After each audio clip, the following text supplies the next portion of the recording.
Video के माध्यम से बात करना चाहेंगे चंद्रयान की। जैसा कि आप सभी जानते हैं कि कल यानी कि 14 जुलाई 2023 को इसरो ने चंद्रयान 3 लॉन्च किया है। सबसे पहले देश के वैज्ञानिकों को और देशवासियों को इस उपलब्धि के लिए बहुत बहुत शुभकामनाएं। अगर आप नहीं जानते कि चंद्रयान क्या है, इसका उद्देश्य क्या है, इसका बजट क्या है और इसकी क्या उपलब्धि है, तो यह वीडियो बिल्कुल आपके लिए ही है। भारतीय अंतरिक्ष अनुसंधान संगठन के चंद्र अन्वेषण कार्यक्रम के अंतर्गत द्वारा चंद्रमा की तरफ कूच करने वाला भारत का पहला अंतरिक्ष यान था। इसे ही चंद्रयान या चंद्रयान 1 कहते हैं। इस अभियान के अंतर्गत एक मानव रहित यान को 22 अक्टूबर 2008 को चंद्रमा पर भेजा गया और यह 30 अगस्त 2009 तक सक्रिय रहा। यह यान ध्रुवीय उपग्रह प्रमोचन यान polar satellite launch vehicle PSLV के एक संशोधित संस्करण वाले रॉकेट की सहायता से सतीश धवन अंतरिक्ष केंद्र से प्रक्षेपित किया गया। इसे चंद्रमा तक पहुंचने में 5 दिन लगे, पर चंद्रमा की कक्षा में स्थापित करने में 15 दिनों का समय लग गया। चंद्रयान ऑर्बिटर का मून इंपैक्ट प्रोब MIB 14 नवंबर 2008 को चंद्र सतह पर उतरा, जिससे भारत चंद्रमा पर अपना झंडा लगाने वाला चौथा देश बन गया। चंद्रयान का उद्देश्य चंद्रमा की सतह के विस्तृत नक्शे और पानी के अंश और हीलियम की तलाश करना था। चंद्रयान प्रथम ने चंद्रमा से 100 किलोमीटर ऊपर 525 किलोग्राम का एक उपग्रह ध्रुवीय कक्षा में स्थापित किया गया। यह उपग्रह अपने रिमोट सेंसिंग दूर संवेदी उपकरणों के जरिए चंद्रमा की ऊपरी सतह के चित्र भेजे। भारतीय अंतरिक्ष यान प्रक्षेपण के अनुक्रम में यह 27वां उपक्रम था। इसका कार्यकाल लगभग 2 साल का होना था, मगर नियंत्रण कक्ष से संपर्क टूटने के कारण इसे उससे पहले बंद कर दिया गया। चंद्रयान के साथ भारत चांद को यान भेजने वाला छठा देश बन गया था।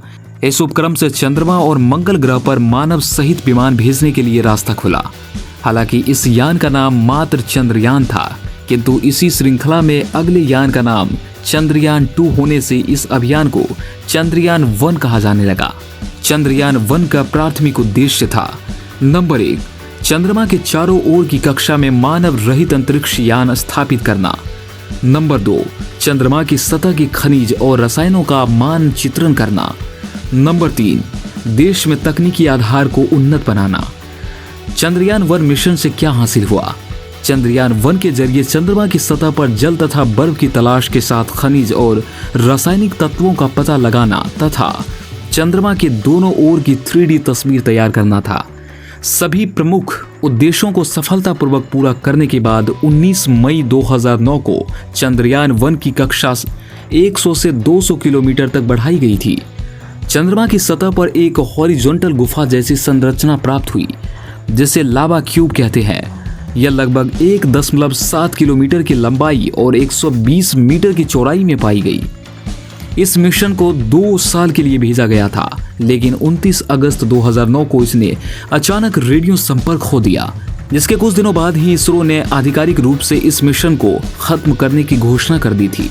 उस वक्त तक अंतरिक्ष यान ने चंद्रमा की 3400 से ज्यादा बार परिक्रमा पूरी कर ली थी। वह चंद्रमा की कक्षा में 312 दिन तक रहा और परिष्कृत सेंसरों से व्यापक स्तर पर डेटा भेजता रहा। इस वक्त तक यान ने अधिकांश वैज्ञानिक मकसदों को पूरा कर लिया था।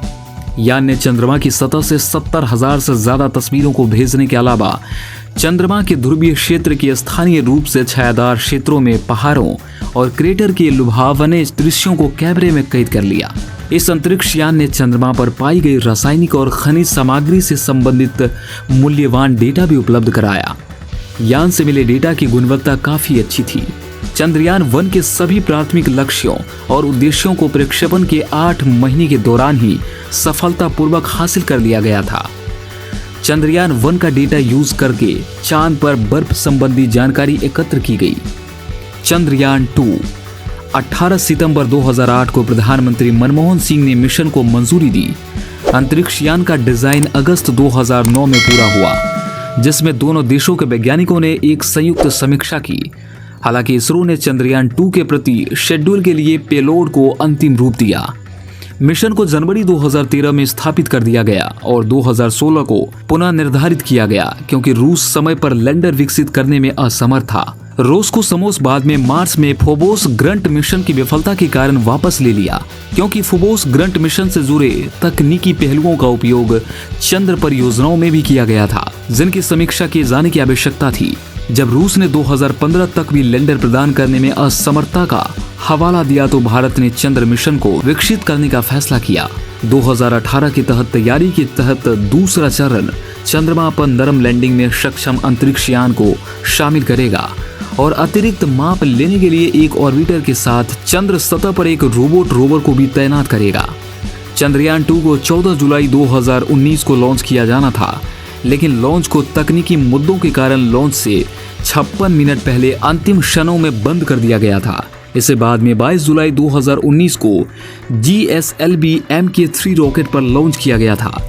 6 सितंबर 2019 को लगभग 1:53 बजे भारतीय अंतरिक्ष अनुसंधान संगठन इसरो मिशन कंट्रोल ने यान के साथ सभी संपर्क खो दिया, जबकि जमीन पर उतरने का प्रयास किया।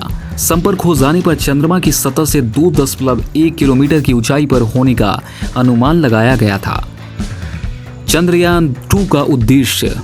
नंबर 1, मिशन के दौरान चंद्रमा की सतह में मौजूद तत्वों का अध्ययन कर यह पता लगाना कि उसके चट्टान और मिट्टी किन तत्वों से बनी है। नंबर 2, वहां मौजूद खाइयों और चोटियों की संरचना का अध्ययन।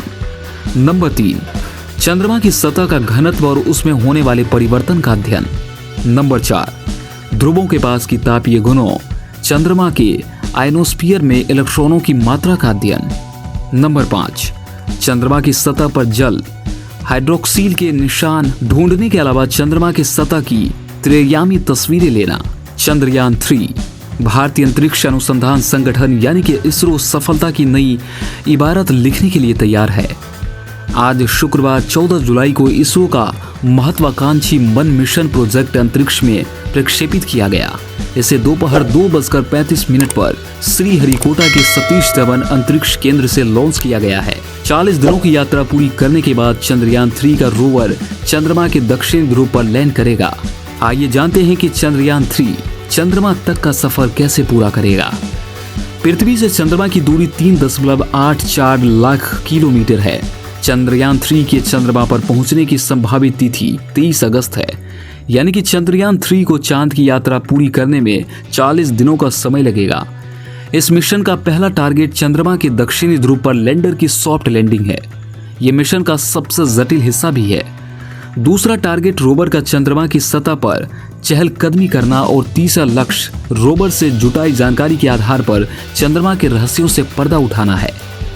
चंद्रयान 3 के जरिए इसरो का ये लक्ष्य SVM-3M4 रॉकेट की सफल अंतरिक्ष यात्रा के साथ पूरा होगा। ये बाहुबली रॉकेट चंद्रयान 3 को अंतरिक्ष में लेकर जाएगा। इसके साथ लैंडर और रोवर मौजूद होंगे। इस बार चंद्रयान के साथ ऑर्बिटर नहीं भेजा जा रहा है, क्योंकि चंद्रयान 2 के साथ भेजा गया ऑर्बिटर अभी भी वहां काम कर रहा है। 36,968 किलोमीटर प्रति घंटे तक होगी रॉकेट की रफ्तार। दोपहर 2:35 पर जब रॉकेट बूस्टर को लॉन्च किया जाएगा तो इसकी शुरुआती रफ्तार 1627 किलोमीटर प्रति घंटा होगी। लॉन्च के 108 सेकंड बाद 45 किलोमीटर की ऊंचाई पर इसका लिक्विड इंजन स्टार्ट होगा और रॉकेट की रफ्तार 6437 किलोमीटर प्रति घंटा हो जाएगी। आसमान में 62 किलोमीटर की ऊंचाई पर पहुंचने पर दोनों बूस्टर रॉकेट से इसके बाद अलग हो जाएंगे और रॉकेट की रफ्तार 7000 किलोमीटर प्रति घंटा पहुंच जाएगी। इसके बाद करीब 92 किलोमीटर की ऊंचाई पर चंद्रयान 3 को वायुमंडल से बचाने वाली हीट शील्ड अलग होगी। 115 किलोमीटर की दूरी पर इसका लिक्विड इंजन भी अलग हो जाएगा और क्रायोजेनिक इंजन काम करना शुरू कर देगा। रफ्तार 16000 किलोमीटर प्रति घंटा होगी। क्रायोजेनिक इंजन इसे लेकर 179 किलोमीटर तक जाएगा और इसकी रफ्तार 36,968 किलोमीटर प्रति घंटा पहुंच चुकी होगी। चंद्रयान 3 इसरो का मिशन है, जिसका प्राथमिक उद्देश्य अगस्त 2023 की समय सीमा में चंद्रमा के दक्षिणी ध्रुव के पास ऊंचे इलाकों में एक लैंडर और रोवर को स्थापित करना और एंड टू एंड लैंडिंग और रोविंग क्षमताओं का प्रदर्शन करना है। चांद हमेशा से ही इंसान के लिए एक कौतूहल का विषय रहा है। चांद को लेकर हमेशा से ही वैज्ञानिकों और पूरी मानव जाति जिज्ञासु रही है। पृथ्वी के सबसे करीब और सबसे ठंडे इस ग्रह को पृथ्वी से बाहर जीवन के लिए काफी उपयुक्त माना जाता रहा है। यही वजह है कि अनेक देशों की अंतरिक्ष एजेंसियां समय समय पर चांद पर अपने यान भेजती रही है। भारत भी इस कार्य में पीछे नहीं है। भारत ने अंतरिक्ष में लगातार नई उपलब्धियां हासिल की है। पहले चंद्र मिशन चंद्रयान-1 के बाद इसरो दूसरे चंद्र मिशन की तैयारी में जुटा है। तमाम चुनौतियों को पार करता हुआ भारत आज अंतरिक्ष की दुनिया में काफी ऊंची छलांग लगाने के साथ ही वैश्विक स्तर पर अपनी मजबूत पहचान बना चुका है। तो दोस्तों, आशा करते हैं कि आज की जानकारी प्राप्त होने के बाद आप काफी ज्यादा गर्वान्वित महसूस करते होंगे। मुलाकात करते हैं आपसे अगले इंटरेस्टिंग वीडियो में। तब तक के लिए जय हिंद, जय भारत।